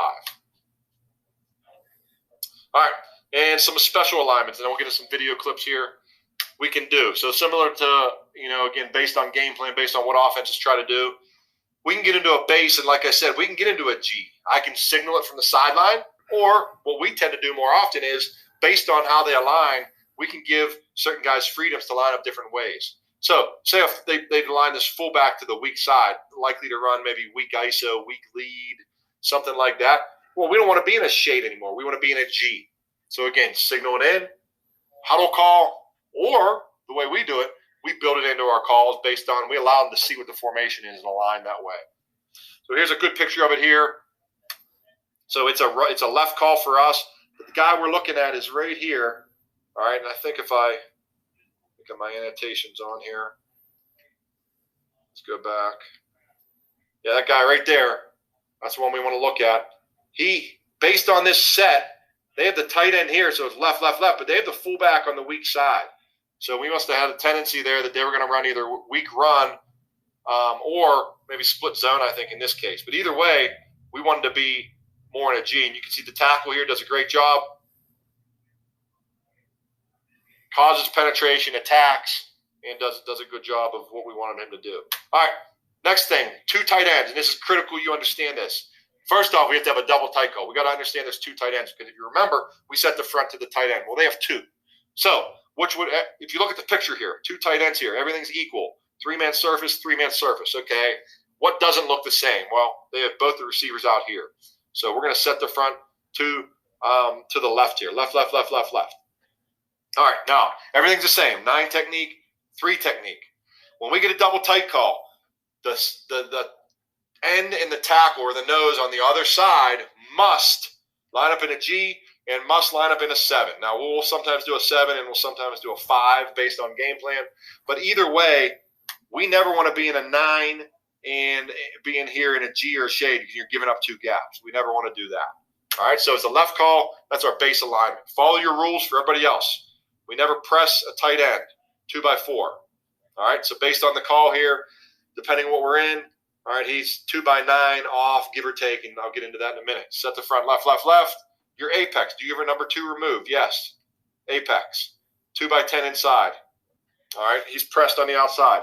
Do I have trips? Yes. 1, 2, 3. So we're bumped out into 30 calls. All right, pretty easy there. The biggest thing there to understand is that it's double tight and that the backside tackle in and must get into a G and must get into a 7 or a 5. All right, you never want to leave 2 gaps exposed there.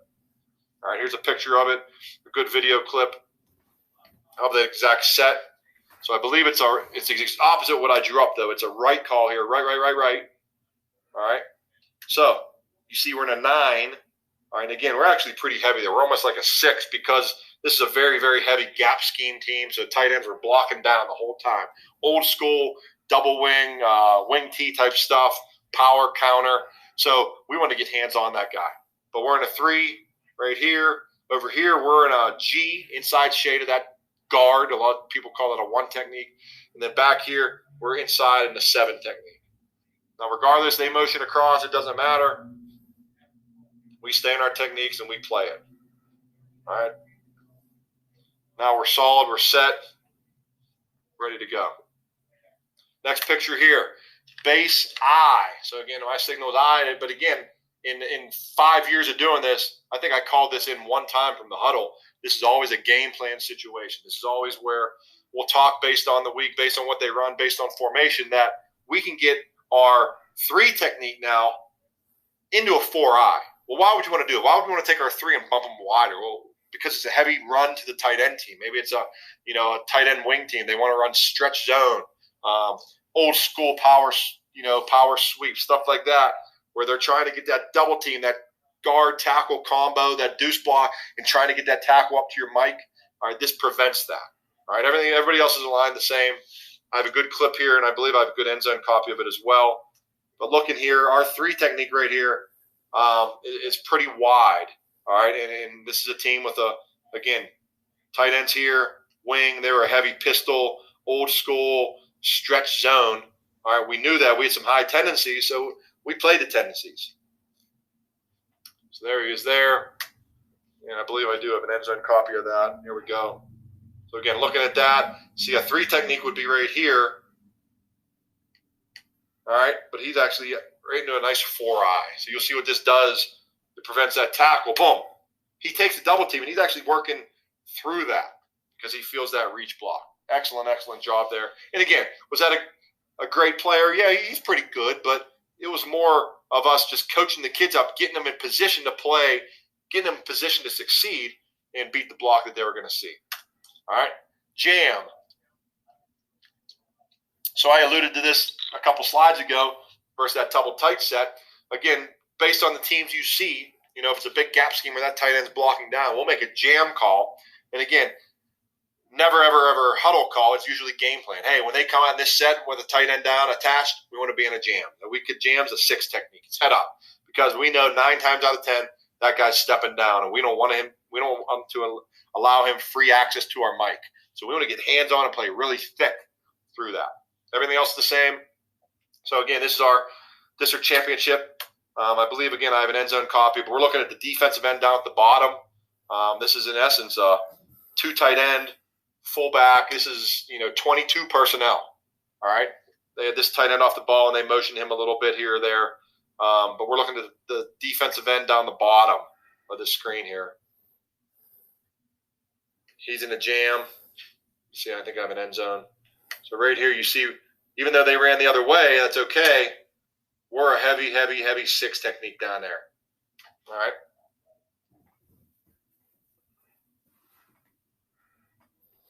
Again, tools in your toolbox that, offenses are going to scheme you up. You have to have answers for. Now, this is the exact opposite. This is what the weak side now. We call it tight.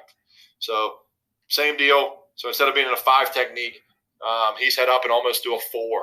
Head up really thick there. Again, teams that are down, kick, gap scheme teams, we tend to like this a lot. Again, a good picture of this. This will be the defensive end, I believe, up top here. All right. So the tight end's right here. So for us, it's a right call. So that defensive end at the top plays a heavy technique. He's going to get a down block. Oh, yeah, he actually got pass set here. But nonetheless, I think you see in the end zone. Well, no end zone here. But nonetheless, he's really tight up there. They ran old school, looks like just ISO or lead through the B gap. Right? Notice our linebacker filling through that B gap right now, blowing that up. But you see how thick our defensive end at the top is, just because they were a heavy down kick team. But again, ways to move your alignment, get your kids in a position to succeed, and play football fast. Now, that's it for stopping the run. I think it's critical to understand, obviously, getting lined up, playing fast, playing physical, but you must understand your weaknesses. You must understand your run fits, what your fits are, who's fitting where, and being able to adjust, because offenses are going to figure that out too. And football nowadays in 2020 all the rage is putting players in conflict, putting defenders in conflict. So they're going to find out which of your defenders have which gaps and try to put him in conflict, run pass. They're going to run to that gap, and then if he fills, they're going to throw it right behind him. So you got to be able to have answers for when that happens. And if you can do that, then I think you could stop the run effectively.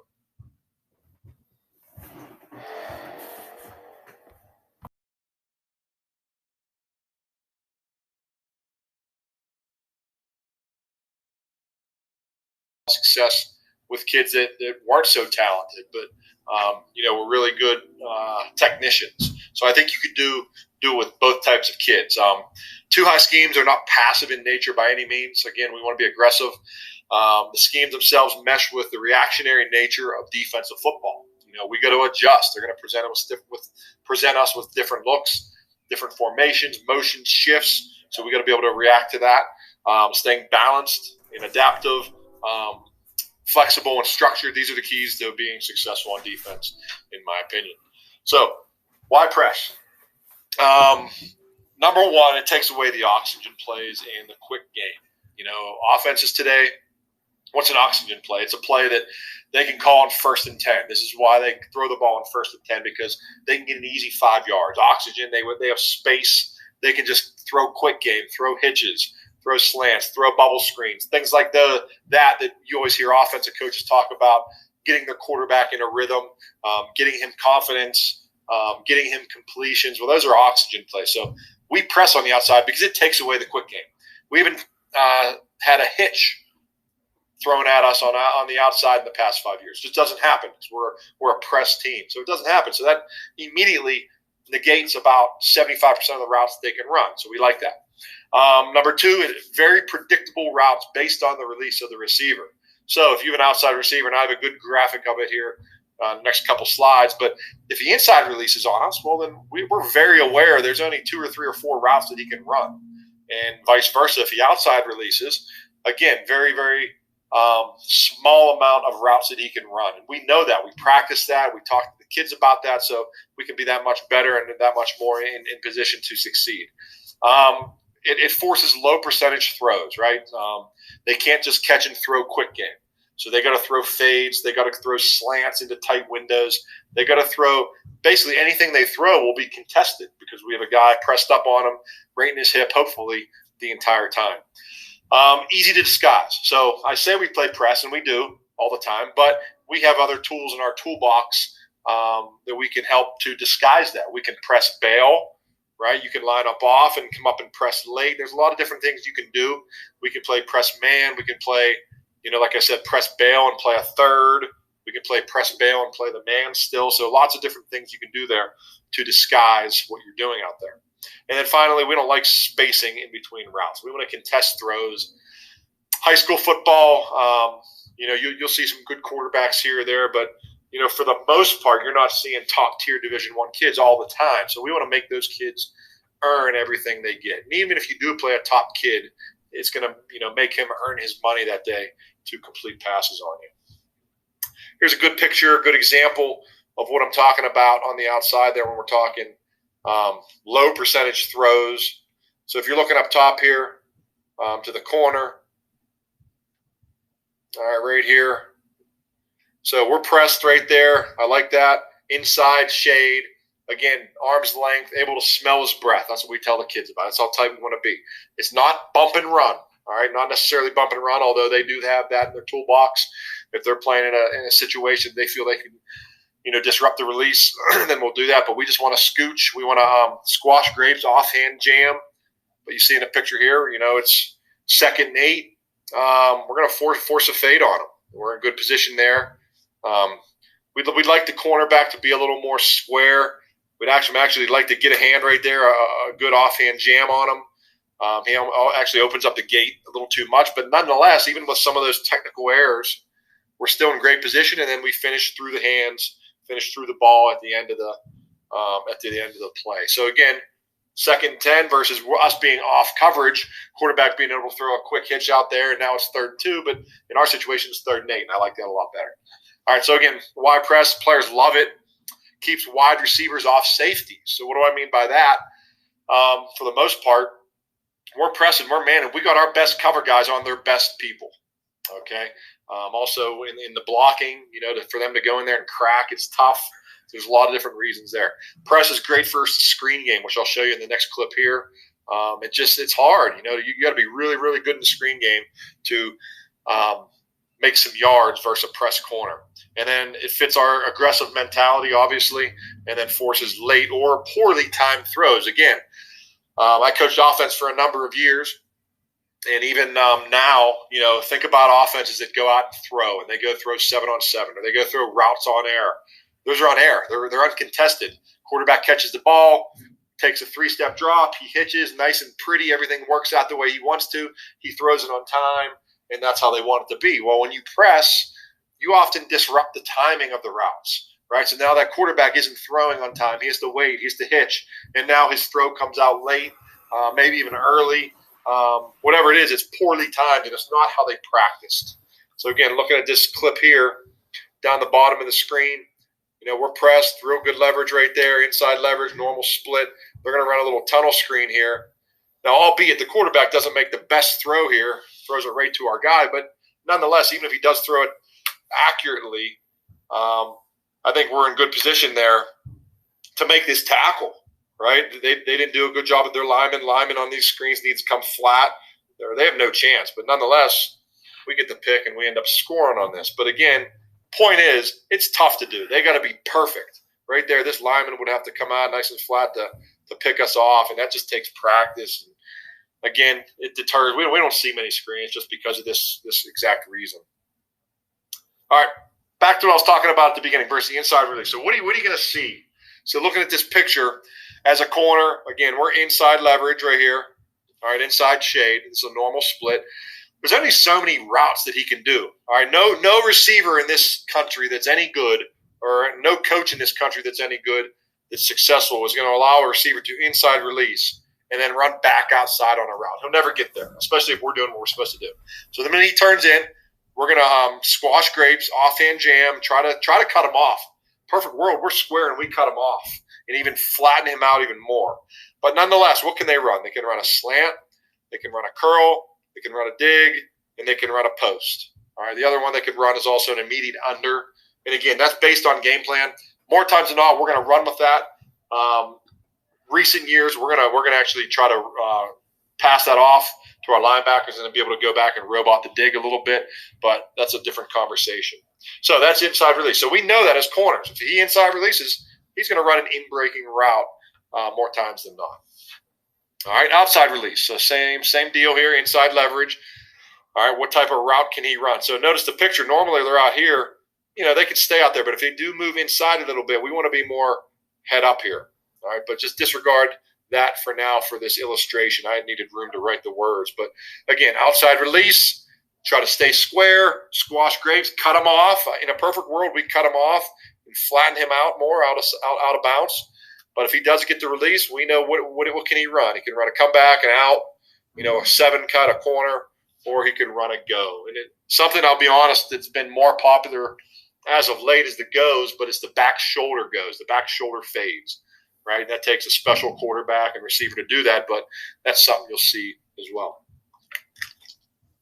All right, a little bit about player types, and then we'll get some film and show you some stuff there. So field versus boundary players. All of our field players in stopping the pass. We have a field corner, field safety, all right, our field backer, and our field defensive end. So what type of people do you put there? And this is something that we've studied over the years, in playing this defense, and what types of kids, because we're in high school, we can't recruit, we get who we get. So the kids we have, we got to be able to put them in slots that will allow them to be as successful as they can. So field corner, this is where you can hide players. This is where if you have a corner that's not very talented, he's not very fast, but maybe he's good at reading the quarterback a little bit. Maybe he's good at holding up, in space a little bit out there. You can hide him because if you think about it, I dare you to go back and study the passes that were thrown on you.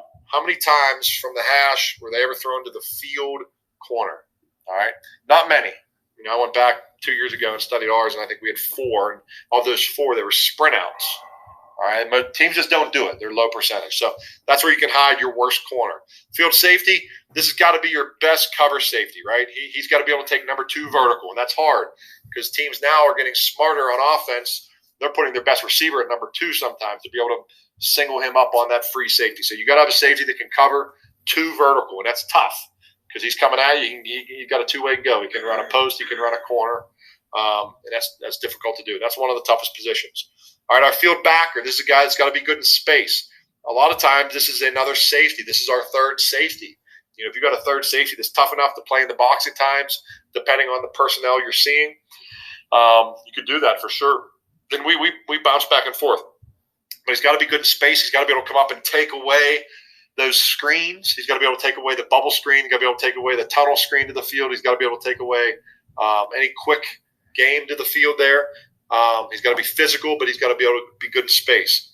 Same body as your boundary safety. So this field backer, we say he's an identical person to this boundary safety. He's a thicker kid, might not be quite as fast, but he's definitely more of a physical kid. And then the last one, the field defensive end. So again, we've gone back and forth. We go right and left ends. We go field and boundary ends. We go strong on weak ends. We've done all three over the years. But your field D end ideally is someone that has got to be, one of your better defensive ends. Because if you think about it, more times than not, offenses are going to try to attack you to the field. So that guy's got to be good enough to kind of keep the ball contained out there and be the anchor of the defense. All right, boundary. So your boundary corner now. This has got to be your best corner. Offense, no secret now. Offenses try to go 3-by-1, 2-by-1. They try to isolate their best guy and put him into the boundary, right? So we got to put our best corner there. He's got to be able to play the fade to one. He does have to be great in run support. There's a lot of times that we can cloud him up over there. We'll bring him on a blitz here or there, and it's definitely one of the toughest positions to play. But we put our best corner into the boundary and just X that receiver out of the game in a perfect world. All right, our boundary safety, like I said, same body as that field backer. He's going to be our best tackler. Right? He's an aggressive kid. He's a safety. He can handle two vertical if they come out in 2-by-2. But he's a guy he's a lot of times your +1 in the box. He's your guy that's the robber. He's floating back there, able to do some things. He's your extra hat in the run game. He's your extra hat in the pass game. All right. Boundary linebacker, this guy has got to be your most instinctive linebacker. This is the guy that can play ball. This is the guy that runs a lot of plays down from behind, right? He's a guy that can get a lot of run-throughs. He's unblocked a lot, or if not unblocked, he's usually trying to get cut off so he can make a lot of plays. In past years, this has been our top tackler, all right? And we blitz him quite a bit as well. And then our boundary DN, this is a place you can hide a kid. You can, if you have a kid that's a little undersized, this is a place you can put him. All right, last thing here, and we'll get into some clips. Numbering system. There's nothing revolutionary here. Although this is how we do it. We just number very simply from left to right and right to left. So I know it's hard to see in a picture. We have 1, 2, 3 on this side of the ball. We just split it right down the middle. And then over here we go 1, 2, 3. So as we're referring to the receivers in relation to the side you're on, that's our numbering system. I do want to put this up because I have seen teams that number it all the way across, 1, 2, 3, 4, 5, or vice versa. All right. And then this is the same system here, but this is with 2 backs. So from this picture here, 1, 2 would be the tight end, and this tailback would be my number 3. And then from this side, again, 1, 2, and 3. All right. So that's that. All right. So we're going to start here now, stopping the pass. There's some clips here. And this is a myriad of coverages. This is all of our base front. This is us playing our quarters coverage, but then I do have mixed in here some of our 3-by-1 checks, some cover 1, some cover 2 that we do here and there. But point is, we'll get into more of the specifics in some different videos. But for the purpose of this, just the versatility of playing quarters press and what you can do. So this is a 2 tight end set. Again, we don't see this very often, but I wanted to put it on here. So top of the screen there, when they motion to that condensed set, we're playing more of a cover 2 look. And same thing down the bottom here. We're solid up when the motion goes away. All right, here we go. So here's a good 2-by-2 set. Film starts a little late, but we're playing quarters.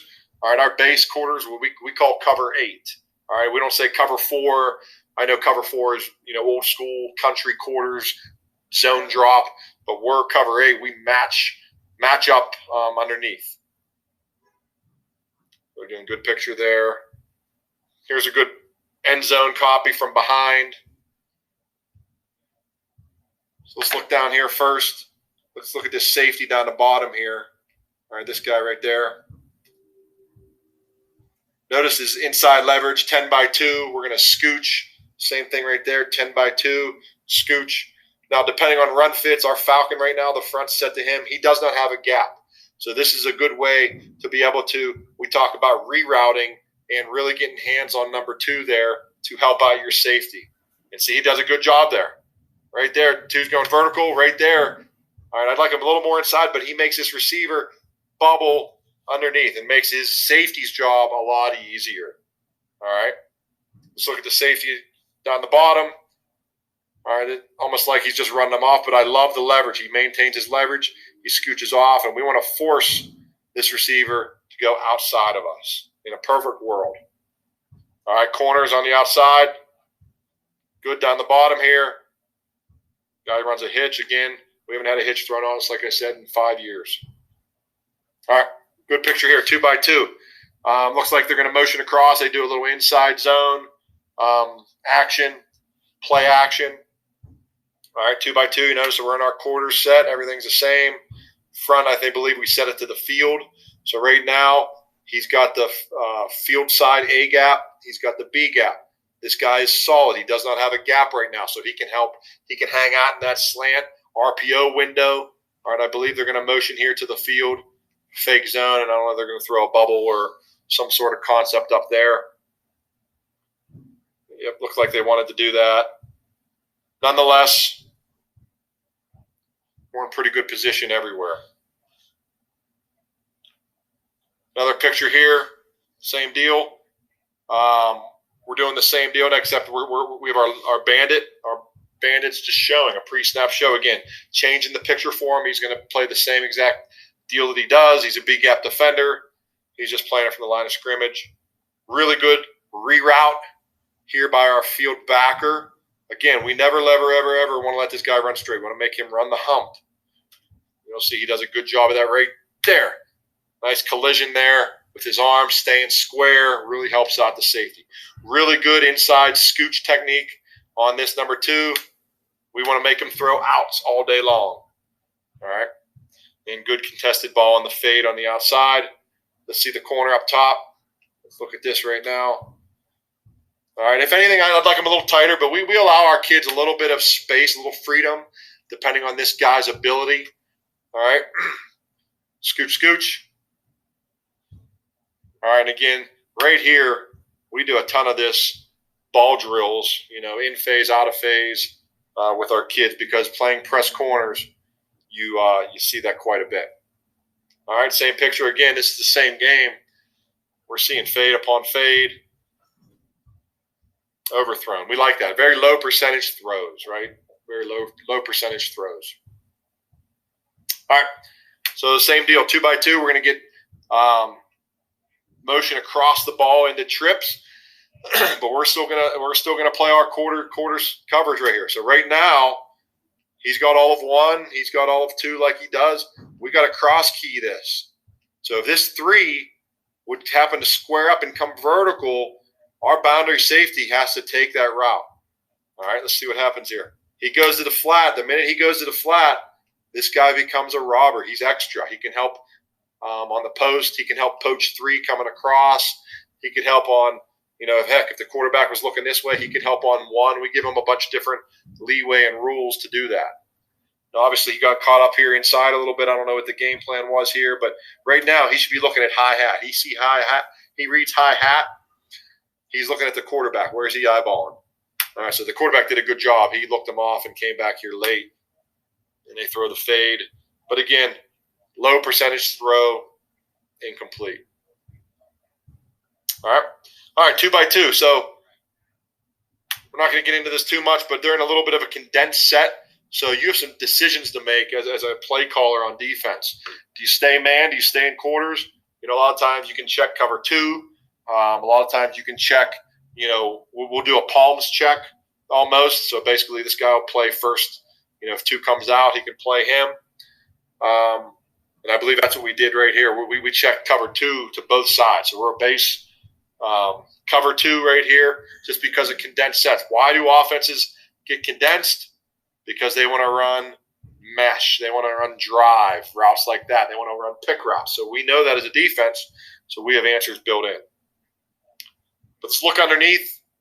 All right, you see our linebackers. I still don't care. We're stopping the run. If they get low hat, it's a run.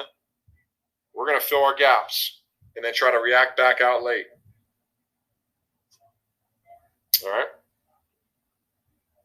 All right, so here's our 4 down. We stemmed into it. We'll talk about some pre-snap stemming later on, but snap of the ball, 2x2, okay? Both receivers are somewhat tight. All right, good job by our linebackers rerouting a little bit down here. I think we could be a little more physical right there.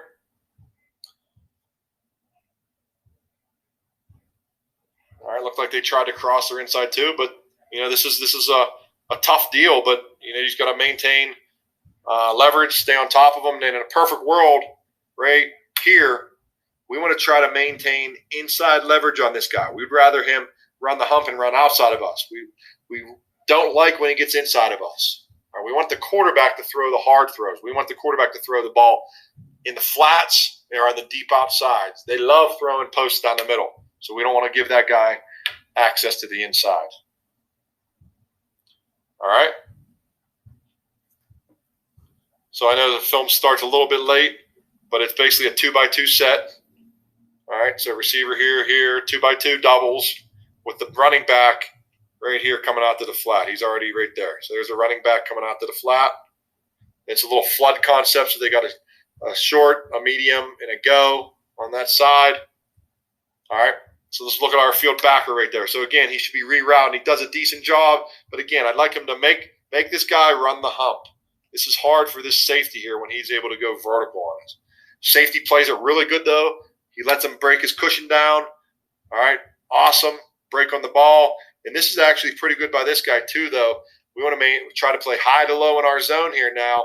When the ball's thrown, we got to be able to come up and hit him when he tackles or when he catches the ball. So not great by that field backer, but not horrible. So right here, remember back to the beginning, he's a match 2 player. So who's 2? He's 2 right now, but he's very quickly getting a new 2. So he should be getting a push call by this Mike backer. All right, the Mike backer is going to yell push, meaning, hey, bud, I'm about to push you wider because if my 3, who this running back, goes out, he quickly becomes 2. And more times than not, this guy will come in and be my 3. But in this case, he's out too. So this Mike's going to push towards it. And then eventually, especially with sprint out, he's able to green dog onto the quarterback. All right. 2 more 2x2s, and then we'll get into some other formations. All right, 2x2, and they actually got this. I'm glad this came up. 2x2, and they got a sniffer up here. This is a play that a lot of teams will try to do to quarters defenses. They know your quarters, so across the board, if they run 4 verts or if they run smash on both sides, that's going to clear the middle of the field open. If you remember, I said the Mike is a match 3 player. So who's 3 right now is this running back right here. So they're going to try to run him right down the chute. Okay? There it is. And they actually had us there. Our Mike, this team was a big, quarterback, ISO type team, spread you out, run the quarterback. So our Mike's filling his gap, and they had the fullback behind us. Now our safety does a good job of kind of playing off it and being there in case he catches it. But again, I'm not going to show you all the pretty stuff. There is things that beats this defense, and you got to understand what they are. So in this situation, even though it's a fullback body, most teams we do this, we see this versus they'll put a quicker kid, a tailback, to be able to get him out onto your Mike one-on-one. But we would tell our Mike right there just to go up and bang that kid and try to take him off his route because it takes a while to develop. All right. So right here, 2x2. Again, our backers showing up here. I believe this is some sort of bootleg, so I believe they're going to fake here and sprint out this way. Let's see it. Yep, a little inside zone boot. All right, so starting from the top. He's man on 1 wherever he goes. He's man on 2 wherever he goes, deeper than 5 yards, okay? And then down here, 2 and 1, pretty simple. All right, field backer. He's showing pressure, but then after he shows, he needs to be able to get back out and match his 2. Well, who's his 2? His 2 comes in here, fakes, and goes. He's going to play the run and then get back out late. Field safety does an excellent job breaking on the ball. He just a little too much butter on his toast that morning because it went right through his hands. But nonetheless, played it excellent. Let's look at the safety down the bottom. So they're running bootleg. This is his 2. Even though he starts cutting at this, we have special bootleg rules that you got to stay with your 2 across the field. Even if it's under 5 yards, it's going to end up being about 8 yards. So good job by the safety. They're just maintain a little bit better leverage on that guy. All right, here we go. So similar thing, 2x2, but now stacked. All right, so here we go. This is a 2x2 set. Receivers are stacked. So again, why do they do that? Well, they want to do some sort of switch release. They might throw a screen. So you got to be prepared back here. And you can see our safety in our corner talking down the bottom here how we're going to play this. All right, we have a couple different ways of playing it. We have what we call stack and point. All right, stack would tell the corner that he's going to take the stack man, and the safety would take the other guy. If we said point, the corner would take the point man, and he would take the other guy. All right, so in this case here, we're playing stack where the corner's playing the stack guy. All right, a little confused there, but then he gets it, and then safety takes the other one. So you want to switch that up so you don't just have one way to play it. All right, up top, they made they're playing palms. So you can see the corner sitting in the flat. He releases, so he just continues to sink in his zone here. All right, he's got all of who became his number 2, and then we get a nice pick by our safety from the bottom. All right, here's a condensed set. It's a double tight, so they got 2 tight here. All right, with 2 receivers out here. All right, it's going to be some sort of flood concept. So we all know flood, some sort of high, some sort of intermediate, some sort of shallow route. Usually sprint out with flood. All right, so into this condensed set, we check to cover 2 here, right? Because again, we're thinking crossers. But this corner does a good job of sinking deep to shallow in his zone. He's going to be over top the high guy. Then we have our Falcon out here matching his 2. Really good spacing, good coverage. All right, should have my mic here late. So my mic knows 1, 2, 3. Here's our mic number 6. As they're sprinting out right there, his 3's leave, and then he could add on to the rush if needed. If this is a quarterback that ran the ball, scrambled quite a bit. And this guy wasn't, but something we could definitely do. All right, now here's some more 11, 12, 21 personnel sets.